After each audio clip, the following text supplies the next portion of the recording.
कालू एक अमावस्या की रात अपने घर छुट्टी मनाने के बाद वो अपने गांव से अपने हॉस्टल वापस जा रहा था। अगले दिन से उसके एग्जाम शुरू होने वाले थे और जल्दी पहुंचने के चक्कर में उसने एक शॉर्टकट लेने का सोचा। उस शॉर्टकट का रास्ता जंगल से होकर गुजरता था।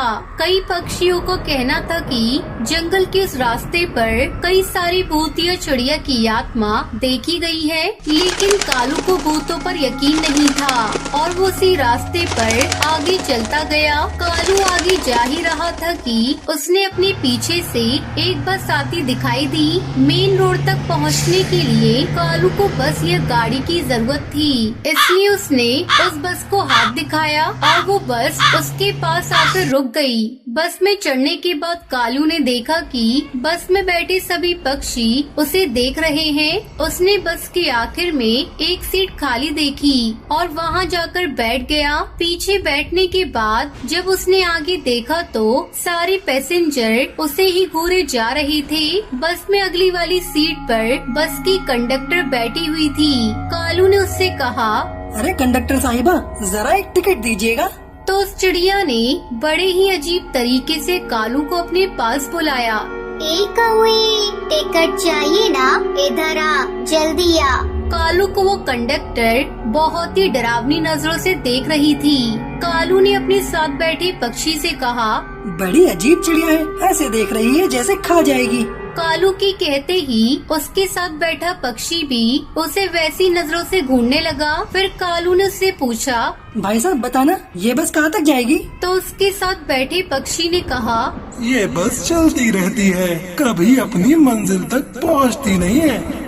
ये सुनकर कालू कौवे को बड़ा अजीब लगने लगा। उसने आगे देखा तो अभी भी बस के सभी पक्षी उसे ही देखे जा रहे थे, इसलिए उसने अपने कान में ईयरफोन लगाए, मोबाइल पे म्यूजिक चलाया और आंखें बंद करके सो गया। कुछ देर बाद बस में अचानक एक जोर का झटका आया और वो बस बेकाबू हो गई। कालू की नींद खुल गई। जब उसने अपनी आंखें खोली तो जो उसने बस का नजारा देखा, उसे देखकर उसके होश उड़ गए।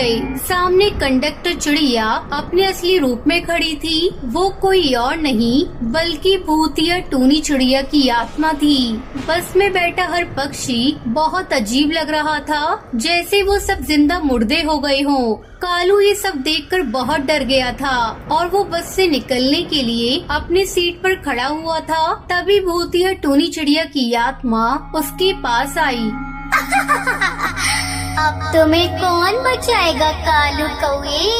हम सब तुझे मार डालेंगे और तू भी हम सब की तरह भूतिया चिड़िया की आत्मा बन जाओगी और इस बस के ना खत्म होने वाले सफर पर हमारा साथ दोगे।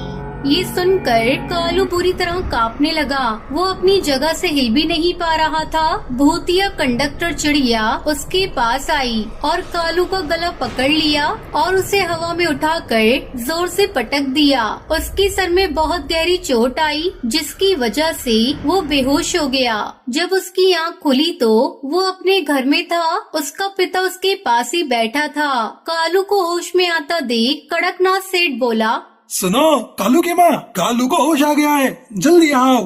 तभी कालू अपने पिता से पूछने लगा, वो बस वो चली गई, वो चली गई क्या? वो बस चली गई क्या?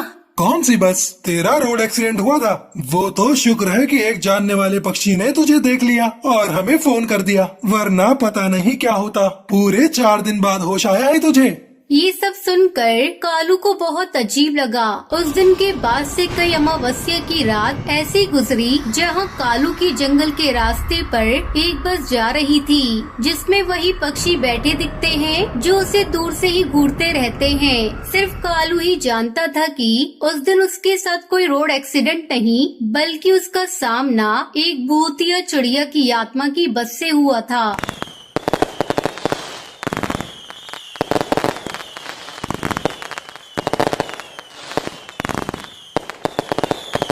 रामपुर नाम का एक छोटा सा गांव था। दिवाली के त्योहार पर इस गांव के घरों में मोमबत्ती, दिए और बिजली के रंग बिरंगे बल्ब जगमगा रहे थे। ये क्या?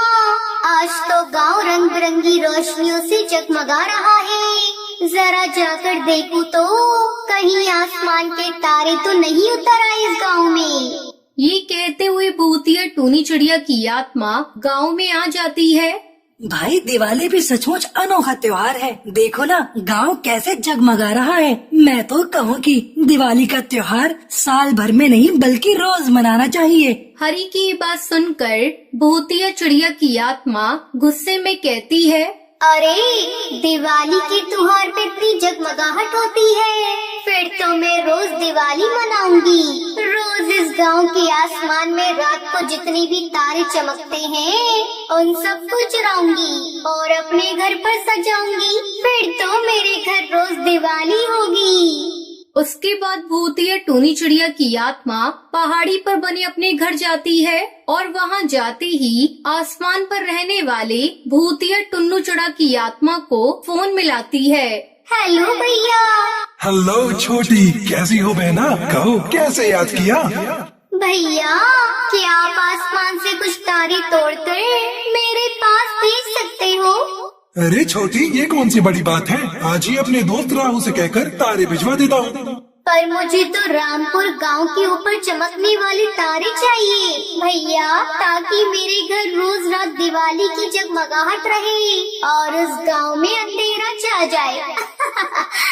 ठीक है छोटी, मैं तुम्हें वही तारे भिजवा देता हूँ। अब तो खुश? हाँ भैया, मैं बहुत खुश हूँ। फिर रामपुर गांव के ऊपर चमकने वाले सारे तारे उसके पास भिजवा देता है और वो उन सब तारों को अपने घर के ऊपर सजा देती है।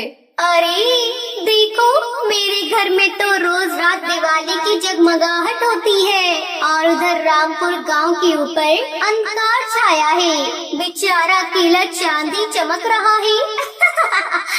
इस घटना के बाद रामपुर गांव के पक्षियों का दुर्भाग्य शुरू हो जाता है। गांव में अनहोनी घटनाएं घटने लगती हैं। हमारे गांव के तो ग्रह ही खराब चल रहे हैं भाई। मौत पर मौत हो रही है। दिवाली के 5 दिनों में 5 पक्षी मर चुके हैं। रात आसमान में भी चांद ही दिखाई देता है, सितारे तो गायब हो गए हैं। गांव वालों को परेशान देखकर भूतिया टूनी चिड़िया की आत्मा बहुत खुश होती है। मूर्ख गांव वालों, जितना रोना है रो लो, तुम्हारा कुछ नहीं होने वाला, क्योंकि तुम्हारे भाग्य के सब सितारे तो मैंने चुरा लिए हैं। इसके कुछ ही दिन बाद एक पहुंचे हुए बाबा गांव में आते हैं।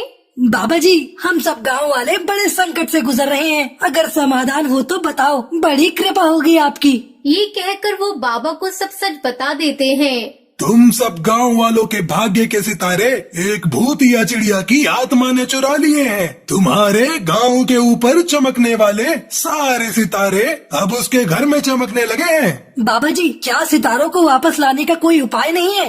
कल पूर्णिमा की रात है। तुम सब गांव वाले उपवास रखो और चंद्रमा की पूजा करके उसे जल अर्पण करो। अगर चंद्र देव खुश हो गए तो सब सितारे अपनी जगह वापस आ जाएंगे और सबका संकट टल जाएगा। फिर इस भूतिया चिड़िया की आत्मा का क्या होगा बाबा? चंद्रदेव की शक्ति से वो भी अपने आप गायब हो जाएगी। फिर अगले दिन पूर्णिमा को गांव के सभी पक्षी उपवास रखकर चंद्रमा की पूजा अर्चना करते हैं और फिर उन्हें जल अर्पण करते हैं। इस तरह चंद्रमा प्रसन्न हो जाते हैं और गांव वालों के भाग्य के सितारे वापस से गांव में आकर चमकने लगते हैं। साथ ही भूतिया चिड़िया की आत्मा भी हमेशा के लिए गायब हो जाती